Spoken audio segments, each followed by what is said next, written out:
Hello guys, welcome to the lecture. मेरा नाम है विशाल तिवारी और आज हम लोग बात करने वाले हैं मैथमेटिकल टूल्स के सेकंड टॉपिक के बारे में, जो है इंटीग्रेशन। हमने जब स्टार्ट किया था मैथमेटिकल टूल्स तो मैंने उस वक्त बोला था कि 4 टॉपिक हैं इसके अंदर, और भी बेसिक जो मैथमेटिक्स है वो तो आती ही है, बट ट्रिग्नोमेट्री आपको पता होनी चाहिए, डिफरेंशिएशन आपको आना चाहिए, इंटीग्रेशन आना चाहिए और वेक्टर अलजेब्रा आना चाहिए। तो ट्रिग्नोमेट्री एक ऐसा पार्ट था जो हम लोग पहले भी पढ़ चुके हैं। साइन कॉस टैन क्या होता है और बेसिक जो फॉर्मूले हैं वो हमको पता थे।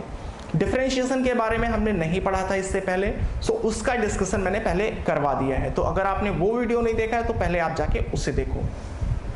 अब बात करेंगे इंटीग्रेशन की। आज की वीडियो में इंटीग्रेशन कवर करेंगे और वेक्टर अलजेब्रा को मैं मोशन इन अ प्लेन से पहले पढ़ाऊंगा, ठीक है।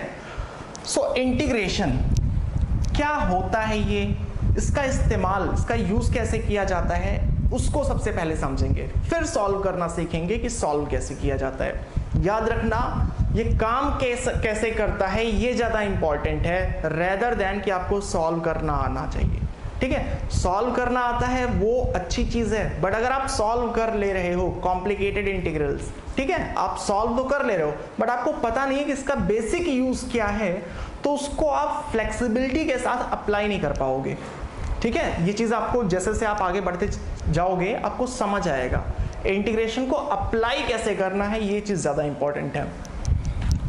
यहाँ पर हम लोग बहुत ही छोटे में बात करेंगे, क्योंकि यहाँ पर जो इंटीग्रेशन पढ़ रहे हैं ये फिजिक्स के लिए पढ़ रहे हैं, ठीक है, जो हमारे 11th और 12th के फिजिक्स में काम आएगा। बेसिकली इंटीग्रेशन या इंटीग्रल्स बहुत बड़ा टॉपिक है। क्लास 12th में जिन लोगों ने मैथ्स लिया है उनकी सेकेंड बुक में भर भर के दिया है और कई लोगों को बहुत ज़्यादा टफ भी लगता है। चलो स्टार्ट करते हैं, टॉपिक लगाते हैं इंटीग्रेशन और समझने से स्टार्ट करते हैं क्या होता है। और उससे पहले हम लोग बात करेंगे एरिया की। सपोज दैट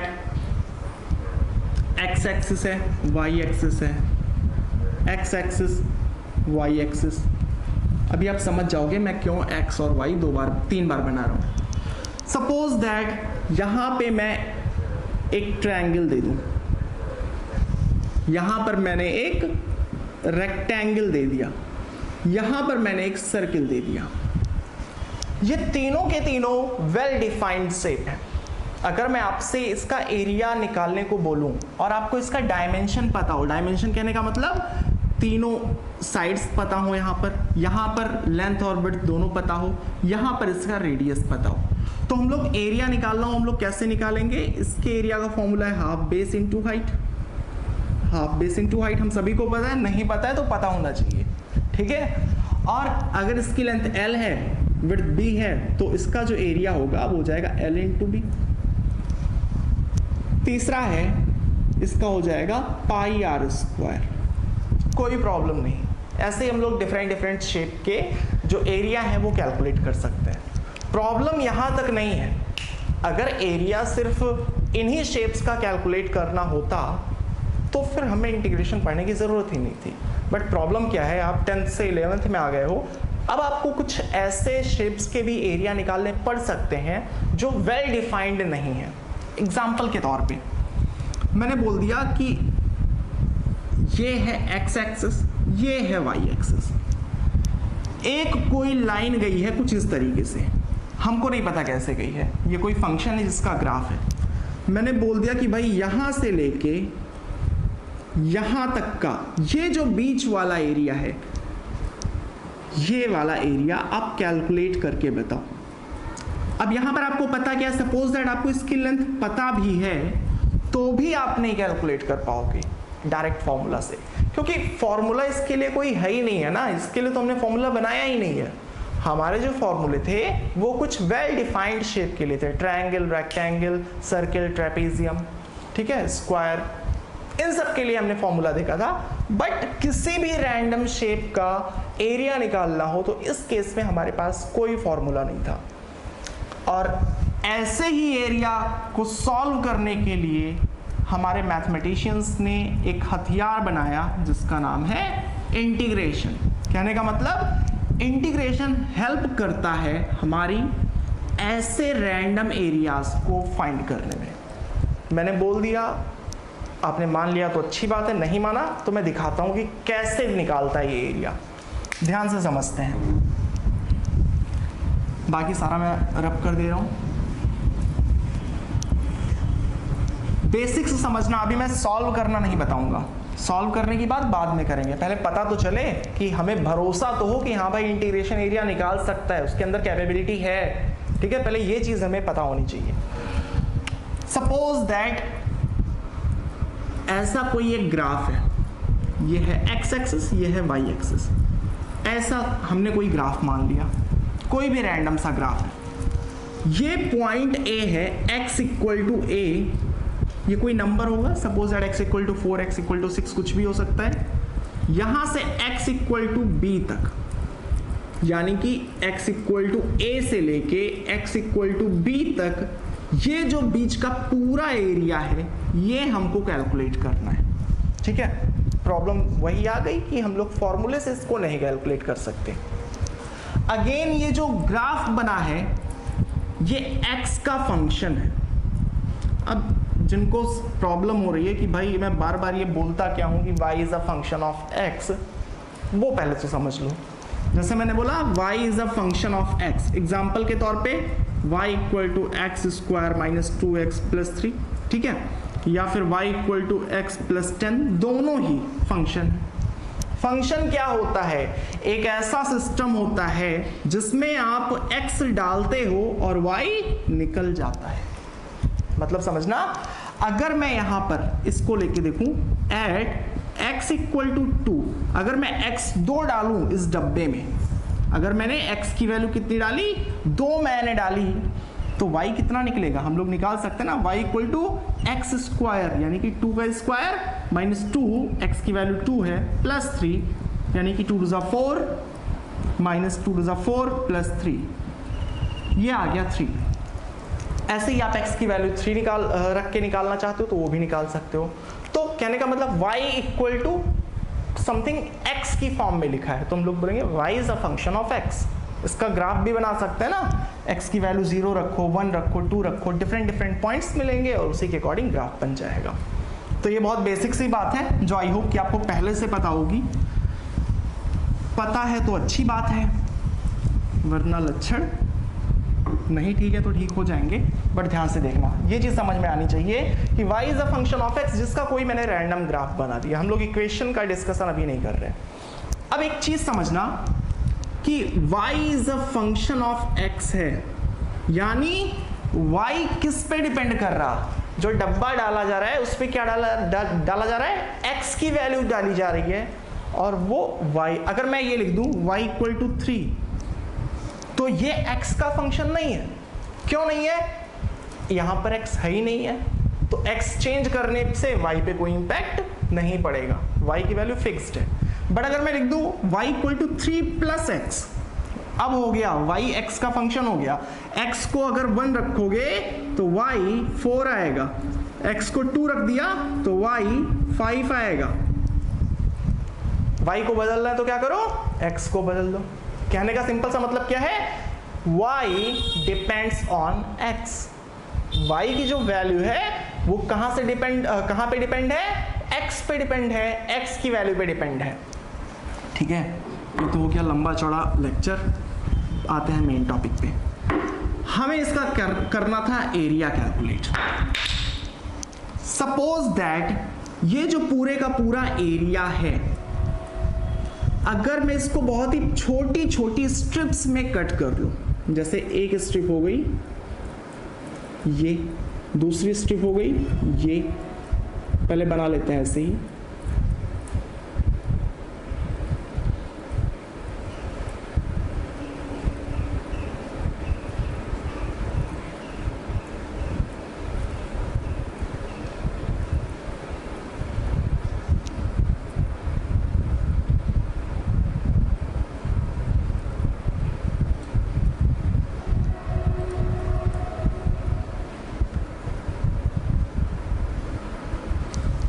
हमने बहुत छोटी छोटी बहुत पतली पतली स्ट्रिप्स में इसको कट कर लिया है। अब याद रखना कि यहाँ पर जो इसकी विड्थ दिखाई पड़ रही है ना, ये चौड़ी मैं करके दिखा रहा हूँ ताकि आपको क्या आपकी स्क्रीन में साफ साफ दिखाई पड़े। सपोज दैट कोई हमने एक रैंडम डिस्टेंस ले लिया यहाँ से x, x हमने ये डिस्टेंस ले लिया, x की वैल्यू यहाँ अलग होगी, यहाँ अलग होगी, यहाँ अलग, यहाँ अलग, यहाँ अलग, तो हमने किसी भी एक रैंडम जगह पे x ले लिया। अब अगर x पुट करने पे हमें क्या मिलता था, हमें y मिलता था।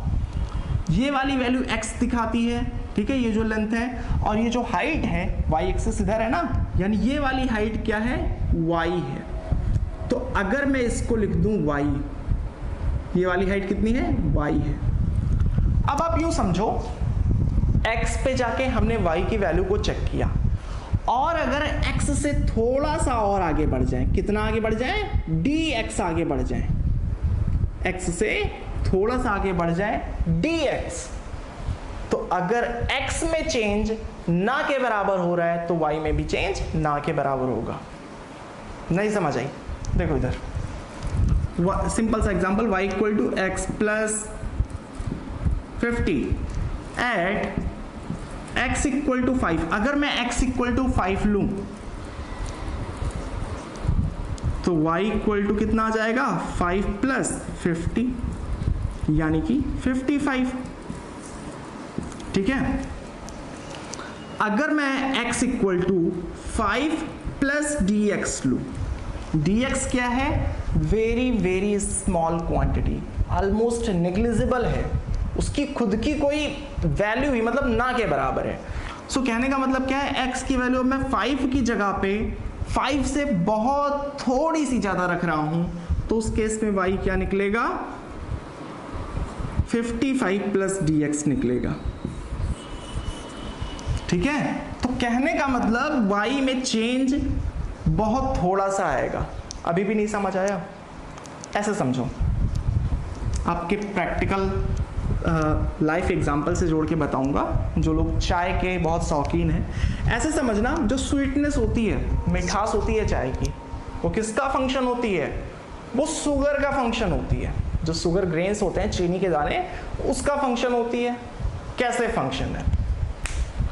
मिठास, स्वीटनेस किस पे डिपेंड कर रही है, स्वीटनेस डिपेंड कर रही है number of grains of sugar, या फिर कितने चम्मच हम लोग चीनी डाल रहे हैं। सो मैं अगर यहां पर लिख दूं, sweetness is a function of grains, इसको मत देखना, ये सिर्फ मैं रिलेट करने के लिए बता रहा हूं। आप ऐसे समझो, आपने 2 चम्मच चीनी डाल दिया, ठीक है, जो मिठास आएगी, अगर उसमें 1 ग्रेन और डाल दें, 1 ग्रेन और डाल दें, और जब आप दोबारा चाय पियोगे तो क्या आप डिफरेंशिएट कर पाओगे कि चीनी ज़्यादा है इसमें, या आप चिल्ला के फेंक दोगे? ऑलमोस्ट आपको पता ही नहीं चलेगा। यही मैं बोल रहा था कि अगर जो x है, जो ये चीनी है, इसमें बहुत मिनिमम चेंज किया जाए, ना के बराबर dx का चेंज किया जाए, सिर्फ 1 ग्रेन का चेंज किया गया, तो जो आउटपुट है, जो y है, उसमें फर्क ना के बराबर रहेगा। हम लोग बोल सकते हैं ऑलमोस्ट कांस्टेंट रहेगा। यानी जो चाय की मिठास अगर इतनी थी, तो 1 ग्रेन डालने पे ऐसा नहीं है कि उसकी मिठास इतनी या इतनी हो जाएगी, उसकी मिठास सेम ही रहेगी, ठीक है। ये चीज समझ आती है?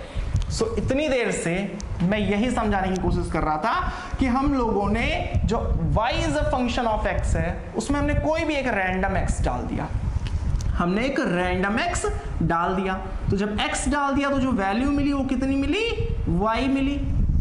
अब अगर हम लोगों ने उसमें dx और बढ़ा दिया, थोड़ा सा और बढ़ा दिया, तो ये जो y की वैल्यू है, ये ऐसा नहीं है कि सिग्निफिकेंट बढ़ जाएगी या घट जाएगी, ये भी ऑलमोस्ट कांस्टेंट ही रहेगी। जितना y पहले था उतना ही y बाद में, जितनी मिठास पहले लगभग उतना ही मिठास बाद में, या यूं बोले कि जो चेंज आएगा वो हम लोग ऑब्जर्व नहीं कर पाएंगे, नेग्लिजिबल चेंज होगा, ठीक है। इतनी बात समझ आ गई? समझ आ गई हो तो वीडियो को लाइक कर देना। चलो देखते हैं। अब एक काम करो, ये जो स्ट्रिप है, ये वाली जो स्ट्रिप है, मैं इसको निकाल के यहां बाहर बना रहा हूं, थोड़ा सा चौड़ा करके दिखा रहा हूं ताकि आपको दिखाई पड़े। ये इसकी चौड़ाई कितनी है, dx है, और इसकी लंबाई कितनी है, y है। तो इसका एरिया कितना होगा? अब देखो, dx है, बहुत पतला है, तो एरिया भी बहुत छोटा होगा ना, तो हम लोग सिंपल सा बोलेंगे, चलो अच्छा अभी सिंपल लैंग्वेज में समझते हैं कि जो इसका होगा एरिया, यानी area of strip, area of strip जो हमने बाहर निकाला कट करके, वो होगा y इंटू डी एक्स। ये नहीं पता, ये y है, ये y है, ये dx है, ये dx है, रेक्टेंगल हो गया तो इसका एरिया क्या होगा y इंटू डी एक्स। ये आ गया एरिया ऑफ स्ट्रिप। अगर ये चीज़ आपको समझ आ गई, यहाँ तक अगर आपको समझ में आ गया तो फिर मान लो कि आपको इंटीग्रेशन आ गया, बधाई हो इसके लिए अगर समझ आ गया तो। नहीं समझ आया तो फिर से एक बार वीडियो को देखना। तो देखो एरिया ऑफ स्ट्रिप निकला, बधाई किस बात की, क्योंकि अभी तो पूरे का पूरा बचा ही हुआ है, बट मैं दिखाऊंगा कि अगर आपको यहाँ तक समझ आ गया तो कैसे आगे का बहुत ईजिली समझ आ जाएगा। ये हमने निकाल लिया एरिया ऑफ स्ट्रिप। इंटीग्रेशन, जो लाइन बोल रहा हूँ उसको ध्यान से समझना, इंटीग्रेशन वो टूल है जिसको हम कुछ करके दिखाते हैं और फिर लिमिट लगा देते हैं। सिंपल सा आप यूँ समझो, कोई पेरेंट्स हैं, उन्हें अगर बच्चों से कोई काम करवाना है, काम बहुत ज़्यादा है, ठीक है, मान लो 50 पेजेस में कुछ लिखना है, तो क्या करते हैं, एक पेज में बता दिए कि हाँ इसको इस तरीके से हमें चेंज करके लिखना है, बोल देते हैं, बाकी के 50 के 50 कर डालो, जो भी अत्याचार हो सकता है कर लेते हैं। सेम चीज़ है इंटीग्रेशन, वो पेरेंट, ठीक है, नहीं वो बच्चा है, इंटीग्रेशन पेरेंट तो हम है ना, क्योंकि हम करके दिखा रहे हैं कि भाई हमने निकाल दिया एक स्ट्रिप का एरिया, हमारा काम पूरा। अब जो काम है तुम्हें करना है, तुम्हारा काम क्या है, हम बोल देंगे, इंटीग्रेशन को यहाँ पर बिठा देंगे और लिमिट लगा देंगे कि x इक्वल टू ए से x इक्वल टू बी तक, यहां से यहां तक यही काम करके जोड़ दो। अब जरा ध्यान से आप देखो, इस स्ट्रिप का एरिया हमने निकाल लिया था, अगर ऐसे ही इस स्ट्रिप का एरिया, इस स्ट्रिप का एरिया, सारे ही स्ट्रिप्स का एरिया अगर निकाल के यहां से यहां तक जोड़ दिया जाए तो अल्टीमेटली हमें क्या मिल जाएगा, हमें इस पूरे कर्व का ये वाला जो एरिया है, पूरा का पूरा एरिया मिल जाएगा। ठीक है, समझ आई बात? एक बार फिर से मैं शॉर्ट में रिवाइज करता हूं, ध्यान देना। डायग्राम को रब कर दूं, मैं इसको बार बार रिपीट इसीलिए कर रहा हूं, ये मोस्ट इंपॉर्टेंट टॉपिक्स में से एक है। और समझ लो ये एरिया तो सिर्फ एक एग्जांपल है, आगे आप देखोगे कि कैसे इसका यूज डिस्प्लेसमेंट निकालने में या वर्क निकालने में, एनर्जी निकालने में, बहुत चीजों में इसका यूज होगा। ठीक है, मोमेंट ऑफ इनर्शिया। देखो आप ग्राफ ऐसे था, हमें यहां से लेके यहां तक का निकालना था, एरिया कोई फॉर्मूला था नहीं, ये y था, ये x था, y is a function of x। सो हम लोग एक रैंडम से डिस्टेंस पे जाते हैं, x पे गए तो यहां पर जो वैल्यू मिली वो मिली y। सो हमने एक बार x लिया और अगली बार जो डिस्टेंस लिया वो बहुत ही ज्यादा छोटा लिया, कितना लिया, dx लिया। अब अगर x में बहुत थोड़ा सा इंक्रीज करेंगे तो y ऑलमोस्ट कांस्टेंट रहेगा, y में चेंज नहीं आएगा। ये भी मैंने एक्सप्लेन करके बता दिया शुगर वाले एग्जांपल से। ठीक है, तो ये इसकी विड्थ हो गई y। अब अगर ये y है, ये y है, ये dx है, ये dx है, तो ये एक रेक्टेंगुलर स्ट्रिप बन गई, बहुत पतली सी। याद रखना, सिर्फ मैं दिखाने के लिए चौड़ा बना रहा हूं। सो इस स्ट्रिप का ये जो एरिया है वो कितना होगा, वो होगा y इंटू डी एक्स। और अगर यही काम हम लोग यहां से x इक्वल टू ए से x इक्वल टू बी तक ऐसे ही सारी स्ट्रिप्स का अगर करके जोड़ दें तो हमें मिल जाएगा पूरे का पूरा एरिया। तो ये काम करता कौन है, इसी काम के लिए हमने इंटीग्रेशन का यूज करना है। ठीक है, सो y dx स्ट्रिप का एरिया था, इंटीग्रेशन को लगाया, ये अलर्ट हो गया कि भाई मुझे काम दिया जाना है, कहां से कहां तक, x इक्वल टू ए से x इक्वल टू बी तक। सो जब इंटीग्रेशन को लगाया हमने, उसने एरिया यहां a से b तक सारी स्ट्रिप्स का निकाल के जोड़ दिया, तो जो मिला वो क्या होगा, एरिया, कंप्लीट एरिया। ठीक है, आई होप कि आपको समझ आ गया होगा। अब हम लोग बात करेंगे कि इंटीग्रेशन को सॉल्व कैसे करते हैं। स्टार्ट करेंगे फॉर्मूलों की लिस्ट से, और अभी आपको ये नहीं समझना कि ये फॉर्मूले आए कहां से हैं, वो चीज़ आपको बाद में समझ आएगी। अभी के लिए सिंपली छोटे बच्चों की तरह मान लेना कि भाई ये फॉर्मूले हैं, हो सके तो मान लेना, ठीक है। अब देखो जो पहला फॉर्मूला है वो है इंटीग्रेशन, याद रखना ये सिंबल है इंटीग्रेशन का। So integration of x to the power n dot dx। अब एक चीज़ और, अभी जब मैंने एरिया ऑफ स्ट्रिप लिखाया था तो मैंने ऐसे लिखा था y dx, फिर मैंने लिमिट भी लगाया था, बट अभी मैं लिमिट के बारे में नहीं बता रहा। मैंने ये y dx लिखा था एरिया ऑफ स्ट्रिप, फिर हमने इंटीग्रेट किया था। तो जो इंटीग्रेशन का साइन है और ये जो dx है, ये दोनों एज इट इज यहाँ पर लिखे हैं, यानी हम लोग इंटीग्रेशन किसका कर रहे हैं, x to the power n का, ठीक है। जब मैं बोलूँ x to the power n का इंटीग्रेशन करो तो इसका मतलब ये सिंबल और ये dx आपको लगा देने हैं, ठीक है। सो ये बेसिकली इंटीग्रेशन है x to the power n का, जिसका वैल्यू आता है x to the power n plus 1 upon n plus 1 plus c। Second integration of k x to the power n dot dx, ये होता है constant term, differentiation में भी बाहर चला आता था अगर वेरिएबल के साथ है, और इंटीग्रेशन में भी कांस्टेंट टर्म बाहर चला आएगा।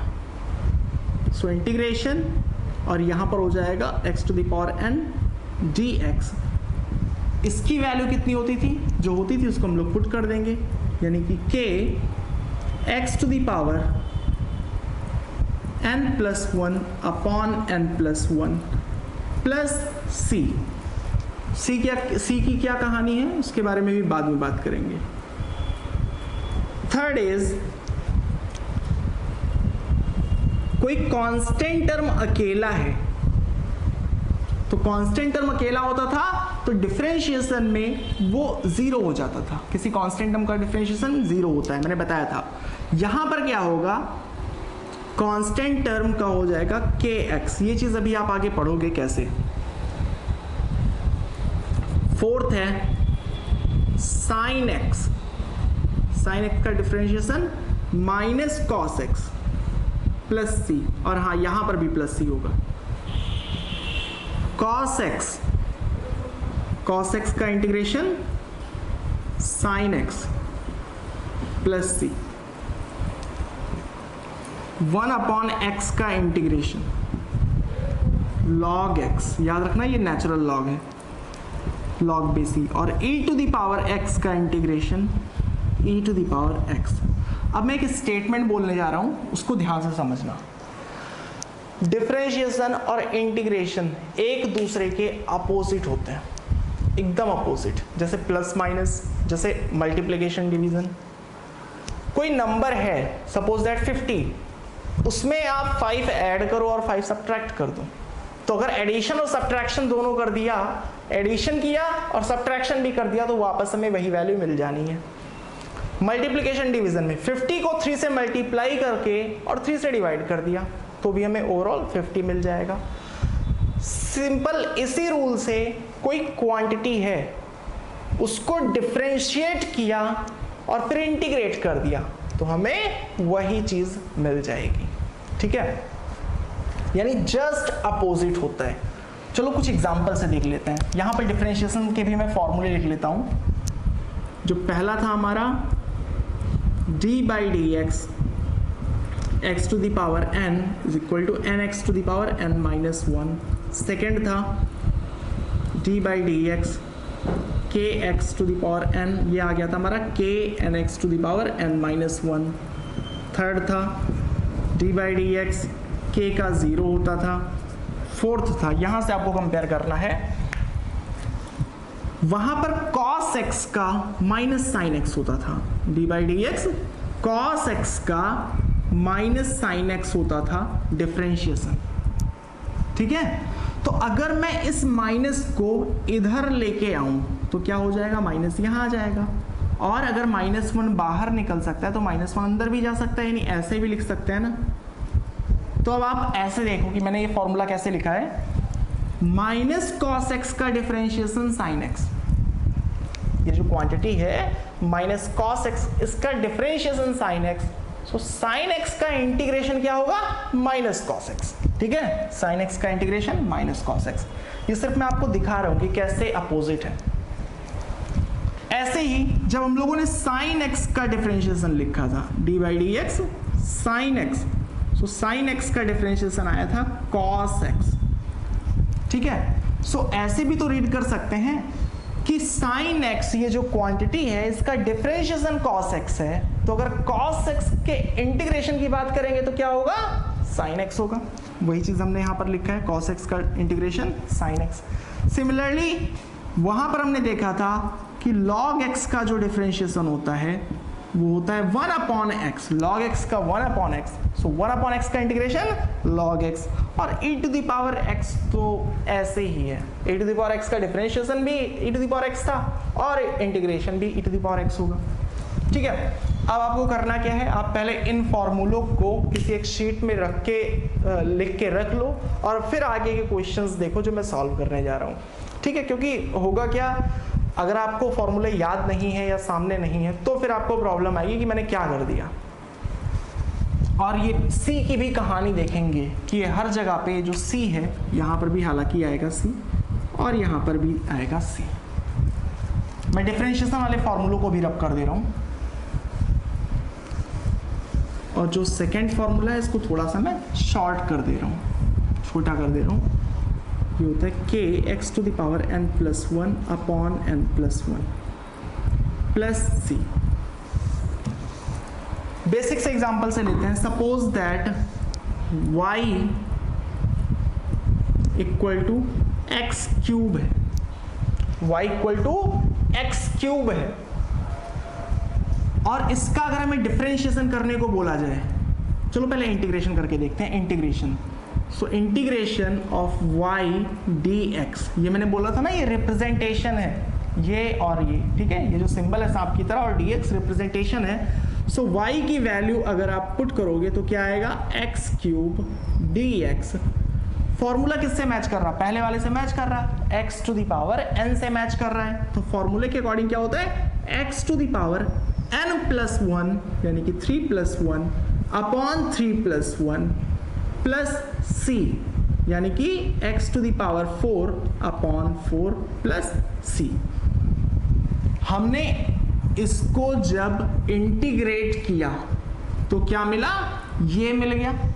अब अगर इस क्वांटिटी को हम डिफरेंशिएट कर दें, तो क्या मिल जाना चाहिए, एक्स क्यूब मिल जाना चाहिए जो ओरिजिनली था। सो चलो इसको डिफरेंशिएट करके देखते हैं हम लोग। डी बाई डी एक्स, मैं सिर्फ ये वेरीफाई करवाने के लिए बता रहा हूं कि कभी भी आप किसी क्वांटिटी का डिफरेंशिएशन करके इंटीग्रेशन कर दोगे तो वापस से वही चीज मिल जाएगी, x to the power 4 upon 4 plus C क्या है, कोई कांस्टेंट टर्म है। मैंने बोला था कि ब्रैकेट ओपन हो जाएगा, मिलेगा क्या, d by d x, x to the power 4 by 4 plus d by d x C. So ये क्वांटिटी जो है ये तो हो जाएगी जीरो, क्योंकि डिफरेंशिएशन के फॉर्मूले में किसी भी कांस्टेंट टर्म का डिफरेंशिएशन जीरो होता है। बट यहां पर देखो 1/4 ये तो आ जाएगा बाहर, और d by d x x to the power 4, इसको सॉल्व करना है तो कैसे होगा, 1/4 ऐसे ही रहेगा, x to the power n इसका होता है n x to the power n minus 1, यानी कि 1/4 into 4 x to the power 3, 4 से 4 कैंसिल आउट हो गया, बचा क्या, x क्यूब। तो भरोसा हो गया कि अगर किसी क्वांटिटी का डिफरेंशिएशन करके इंटीग्रेशन कर दो तो हमें सेम चीज मिल जाएगी। ये c की क्या कहानी है इसको भी समझ लेते हैं कि हर जगह पे ये c कहां से आ गया। यूं समझो कि कोई अगर टर्म है, suppose that y equal to x plus 5 ही मान लेते हैं, ये कोई टर्म था। अब अगर इसको डिफरेंशिएट कर दें तो 5 तो गायब ही हो जाएगा, 5 जो है 0 बन जाएगा। तो x प्लस 5 को हमने डिफरेंशिएट किया, 5 गायब हो गया, वो जो नंबर था वो गायब हो गया। तो इंटीग्रेट करते हैं तो हमें वो नंबर नहीं मिलता, क्योंकि 5 की जगह पे 10 होता तो भी गायब हो जाता। कहने का मतलब समझ आ रहा कि अगर कोई फंक्शन है और उसमें कोई नंबर है 2, 5, 10, 20 कुछ भी एक नंबर है, तो उसका जब डिफरेंशिएशन करेंगे तो वो गायब ही हो जाएगा, और कोई भी नंबर कोई कांस्टेंट टर्म रहता तो वो गायब हो जाता। तो अब उस केस में जब इंटीग्रेशन करेंगे तो इंटीग्रेशन करने के बाद हमें पता है क्या मिलना चाहिए, वापस से वो नंबर मिल जाना चाहिए। बट इंटीग्रेशन से वो नंबर हम लोग अभी नहीं निकाल पा रहे हैं, तो इसीलिए हमने एक सी लिख दिया है। हो सकता है इनिशियली 0 ही रहा हो वहां पर, बट हम लोग फॉर सेफ्टी वहां पर सी लिख देते हैं कि ये कोई भी नंबर हो सकता है। आगे निकालना भी सीखेंगे किस तरीके से उस कांस्टेंट टर्म को निकाला जाता है। ठीक है, तो आई होप कि आपको समझ आ गया होगा। और बात कर लेते हैं कि डेफिनिट और इनडेफिनिट इंटीग्रेशन क्या होते हैं। डेफिनिट और इनडेफिनिट इंटीग्रेशन। सो याद रखना कि जब कभी भी ये आए इस तरीके से, यहां पर कोई समथिंग x के फॉर्म में वैल्यू लिखी है और dx, तो कोई लिमिट ना लगी हो, तो ऐसे केस में हम एग्जांपल के तौर पे मैं लिख देता हूं x टू द पावर 4। तो जब लिमिट ना लगी हो तो इसको हम लोग बोलते हैं इनडेफिनिट इंटीग्रेशन। बट अगर लिमिट लगा दी जाए x equal to 4 x to the power 4 dot dx, suppose that 2 to 4, तो ये होता है डेफिनिट इंटीग्रेशन। कैसे भाई? इसका कोई ग्राफ बनेगा, मैं एक ऐसे रैंडम सा ग्राफ बना के दिखा रहा हूं। मान लो कोई ग्राफ है, हमने एक स्ट्रिप का एरिया निकाला और हमने बोल दिया इंटीग्रेशन से स्ट्रिप का एरिया कितना आया था y dx, और हमने बोला था इंटीग्रेशन से कि आओ अब तुम काम करो, हमने लगा दिया, बट बताया नहीं उसको कि कहां से कहां तक करना है, तो वो डेफिनेट रहेगा ही नहीं, वो अपने आप में ही नहीं श्योर हो पाएगा कि भाई मुझे करना कहां से कहां तक है। ठीक है, तो ये इनडेफिनेट। बट अगर हमने लिमिट लगा दिया कि from this point two this point, यहां से यहां तक करो, तो उसको पता है ना कि हाँ बस मुझे यहीं तक करना है, तो उसका जो टारगेट होगा वो डेफिनेट होगा। ठीक है, ये सिर्फ मैं एग्जांपल से समझाने की कोशिश कर रहा हूँ। सो आई होप कि आपको समझ आ गया होगा। अब कुछ और एग्जांपल्स को सॉल्व करने की कोशिश करेंगे और देखेंगे एक एग्जांपल जिसमें मैं प्रूव कराऊंगा कि कैसे इंटीग्रेशन से एरिया निकाल लेते हैं। कुछ सिंपल एग्जांपल्स में कराऊंगा और आपको जितने मिल पाए वो आप प्रैक्टिस करो। ठीक है, फिर चाहे 12th की बुक से ही प्रैक्टिस करो। फॉर्मूले वहां पर एक्स्ट्रा होंगे, थोड़ी मेहनत पड़ सकती है, बट जितना ज़्यादा आप करोगे उतना बेटर है आपके लिए, खास तौर पे उन लोगों के लिए जिन लोगों ने मैथ्स ले लिया है। ठीक है, उनके लिए समझना बहुत ज़रूरी है। और बायो वालों के लिए भी इंपॉर्टेंट इसलिए है, वो डिफरेंशिएशन इंटीग्रेशन मैथ्स का पार्ट मान के कई बार उतना डीपली नहीं पढ़ते, फिर आगे चल के problem he problem, moment of inertia निकालना होता है, एंगुलर मोमेंट, बहुत चीज़ें निकालनी होती हैं, फिर प्रॉब्लम बढ़ती चली जाती है। तो चलो देखते हैं। सपोज दैट कोई सारे फॉर्मूलों के बेसिस पे अगर हम लोग करके देखें, integration of suppose that 4x square आ गया, तो हम लोग क्या करेंगे 4x स्क्वायर dx। यहाँ पर लिमिट मैंने नहीं लगाया है क्योंकि अभी मैं सिर्फ सॉल्व करना बता रहा हूँ। कांस्टेंट टर्म बाहर चला जाएगा, x to the power n का होता है x to the power n plus 1 upon n plus 1 plus c, तो आ जाएगा 4x cube by 3 plus c। ठीक है, k का kx हो जाएगा। कहने का मतलब अगर कोई इंटीग्रेशन है सपोज दैट 4 dx, सो क्या हो जाएगा, इसका हो जाएगा 4x। ठीक है, अगर कुछ नहीं लिखा है ऐसे लिखा है, तो जहां कुछ नहीं वहां पर क्या होता है 1 होता है, तो हम लोग लिख लेंगे, इमेजिन कर लेंगे 1 है, सो 4 का 4x है तो 1 का 1x हो जाएगा, 1 लिखेंगे नहीं तो x प्लस c दोनों जगह पे लगाएंगे। ठीक है, इतनी बात समझ में आ गई। अब एक और इंपॉर्टेंट टॉपिक है, मतलब बहुत छोटा सा है, उसको ध्यान से देख लेना। अगर हमसे पूछा गया कि cos x का इंटीग्रेशन बताओ, cos x का इंटीग्रेशन, तो प्रॉब्लम नहीं है। प्रॉब्लम क्यों नहीं है? cos x का ये तो डायरेक्ट फॉर्मूले हमें है ना कि cos x का sin x होता है प्लस c, यहाँ तक कोई प्रॉब्लम नहीं थी। बट अगर कोई हमसे पूछ ले कि बताओ cos 3x का, तो उस वक्त कैसे निकालेंगे? देखो, डिफरेंशिएशन के केस में मैंने बताया था कि चेन रूल लगता है। चेन रूल कैसे लगता है?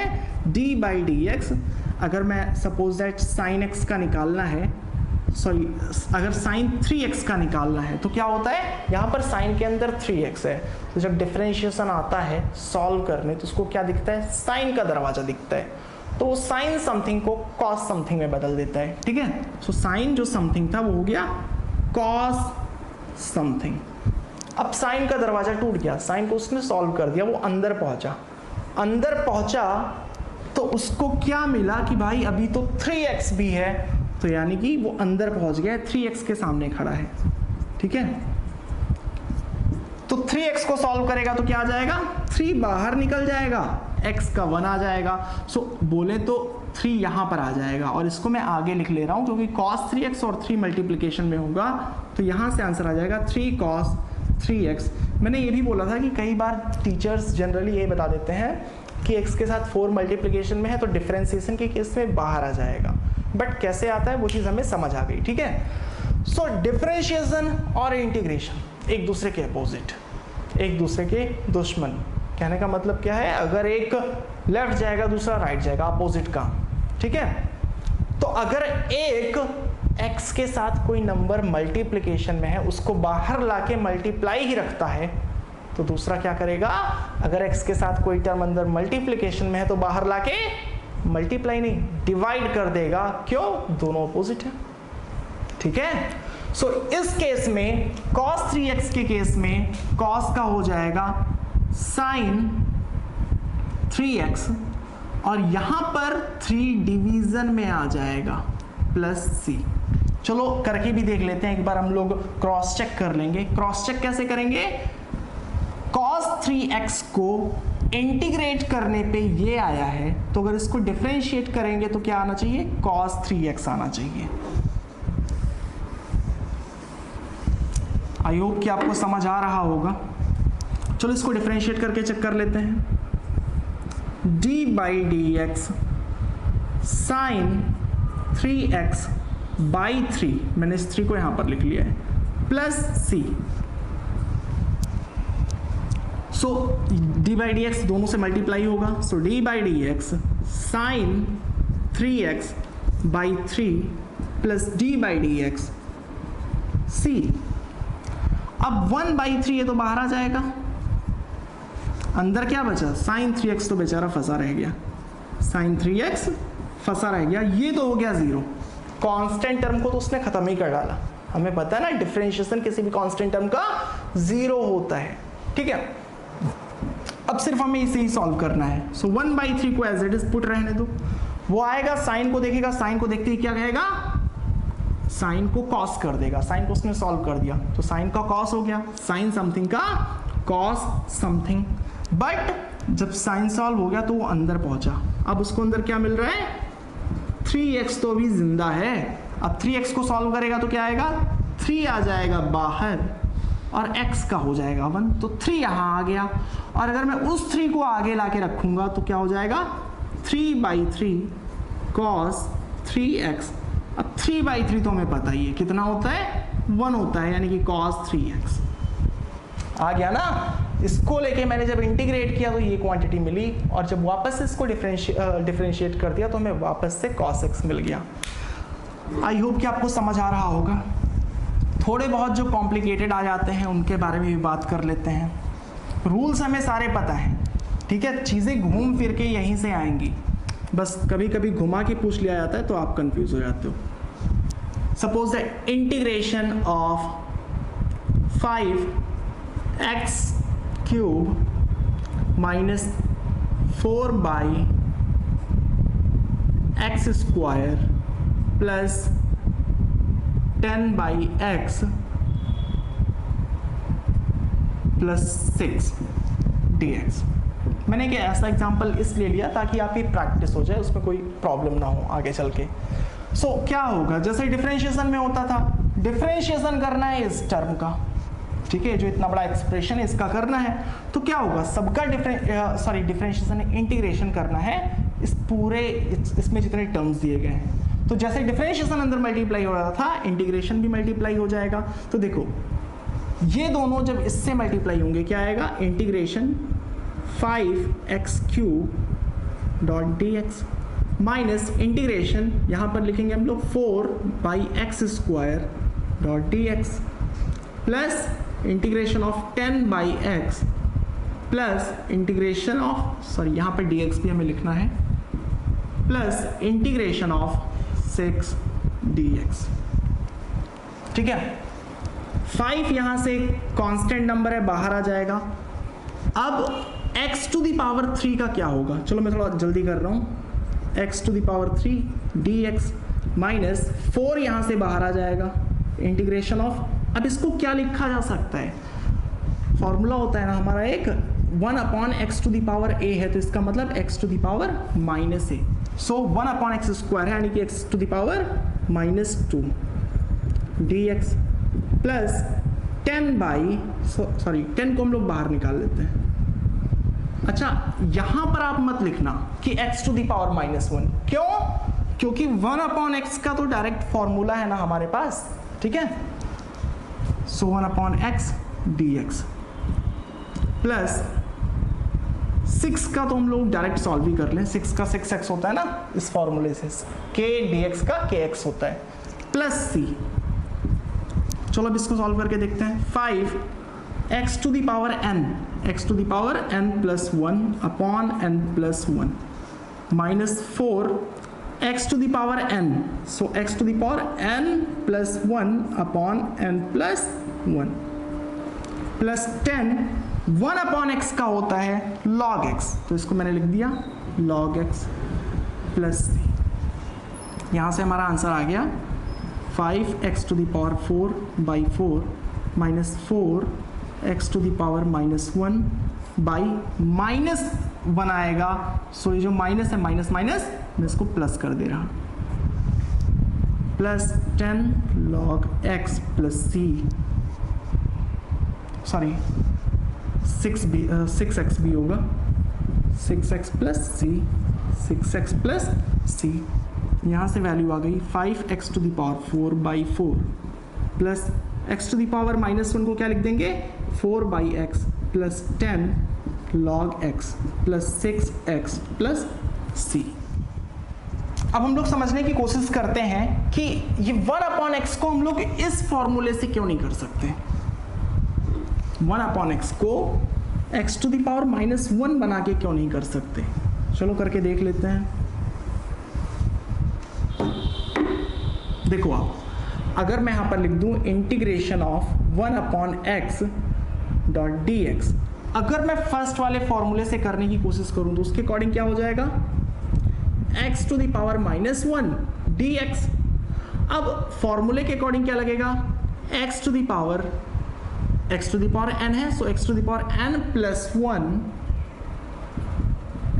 1 upon n plus 1 plus c।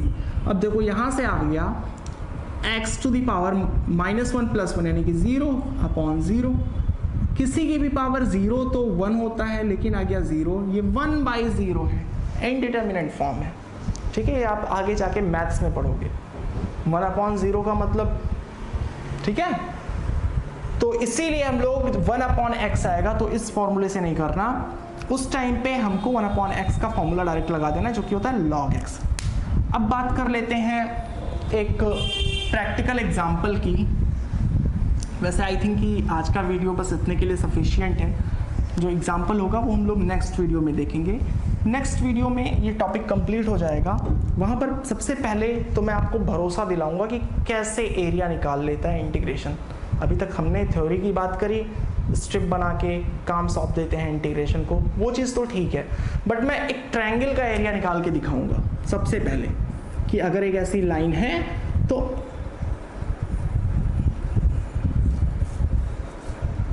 x axis y axis मैं एक ऐसी लाइन ले लूंगा और यहां से यहां तक का एरिया निकाल के दिखाऊंगा। क्यों इसका निकाल के दिखाऊंगा? क्योंकि इसका हमें फॉर्मूला पता है। आप ऐसे भरोसा थोड़े ना करोगे, अगर मैंने किसी कर्व का निकाल के दे दिया कि भाई ये कर्व है, इसका एरिया इतना है, तो आप वेरीफाई ही नहीं कर पाओगे ना। अरे वेरीफाई कैसे करोगे जब आपको कोई फॉर्मूला पता ही नहीं है, जो भी मैंने बोल दिया मानना पड़ेगा, ठीक है। तो सबसे पहले मैं इस ट्रायंगल का निकाल के दिखाऊंगा इंटीग्रेशन से, ठीक है, कि इंटीग्रेशन से स्ट्रिप्स डिवाइड करके इसका एरिया कैसे निकालते हैं, और जब आप निकालोगे हाफ बेस इंटू हाइट करके तो सेम एरिया मिलेगा। और फिर हम लोग मूव करेंगे कॉम्प्लिकेटेड एग्जांपल्स पे, जहां पर हम लोग डिफरेंट एरिया को ट्राई करेंगे और अगले ही वीडियो में इसे हम लोग खत्म कर देंगे। सो आई होप कि आपको ये वीडियो पसंद आया होगा। पसंद आया हो तो लाइक कर देना, दोस्तों के साथ शेयर कर देना, जो सजेशंस हो आपके वो कमेंट कर देना। मिलेंगे आपसे अगले वीडियो में, तब तक के लिए बाय बाय।